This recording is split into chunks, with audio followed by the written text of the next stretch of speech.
دوای چەندین مانگ لە دانوسان بە مەبەستی کۆتایی هێنان بەو ئاڵۆزیە سیاسی دوای کودەتا سەربازیەکەی سوودانی گرتبەوە، ئیدارەی سەربازی و هاوپەیمانی ئۆپۆزیسیۆنی مەدەنی گەشتنە ڕێکەوتنی کۆتایی.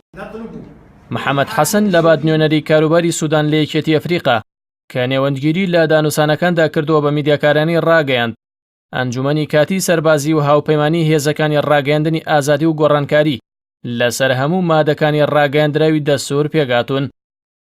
لەبەت پیرۆزبایی لەگەلی سوودان کرد و ئاماژەی بەوەدا ئەو ڕێکەوتنەشی بە ساتێکی مێژووی لە قەڵەمدا بۆ ئەو وڵاتە وتی دەمەوێت پێتان ڕابگەێنم کە لە چەند ڕۆژی داهاتوودا لە ڕێوڕسمێکی گەورەدا ڕێکەوتنامەی کۆتایی ئەنجومەنی کاتی سەربازی و هاوپەیمانی هێزەکانی ڕاگەیاندنی ئازادی و گۆڕانکاری واژۆ دەکرێت. لەلایەکی دیکەوە بابەکر فەیسەڵاندام لە شاندی دانوسانکاری هاوپەیمانی هێزەکانی ڕاگەیاندنی ئازادی و گۆڕانکاری ڕایگەیان لەگەڵ ئەنجومەنی کاتی سەربازی لەسەر هەموو مادەکانی ڕاگەیاندراوی دەستوور ڕێکەوتون. ڕێکەوتنامەی کۆتایی یەکشەمە واژۆ دەکرێت.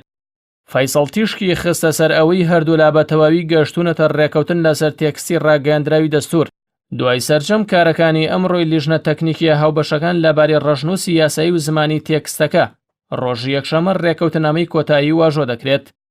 جێگەی ئاماژەیە سوودان بە درێژایی چەند مانگی ڕابردوو زنجیرەیەک خۆپیشاندان و بارگرژی بەربەڵاوی بەخۆبینی بەتایبەت دوای ئەوەی عومەر حەسەن ئەلبەشیر سەرۆکی پێشوو لەلایەن بەشێک لە ئەفسەرانی سوپا کودەتای سپی بەسەرداکرا.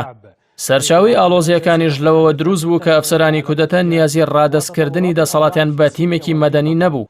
ئەمەش مەترسی ئەوەی هێنایە ئارا کە ڕەنگە سوودان بەرەو حوکمی سەربازی هەنگاو بنێت. بەڵام دوجار دوای 5 خول دانوسانی درێژخایەن و نێوەندگیری وڵاتانی ئەفریقی پێکهاتنی کۆتایی لە نێوان لایەنە ناکۆکەکان گەڵاڵە کرا و بڕیارە ڕۆژی یەکشەمە 4 ئاب بە ڕەسمی واژۆ بکرێت.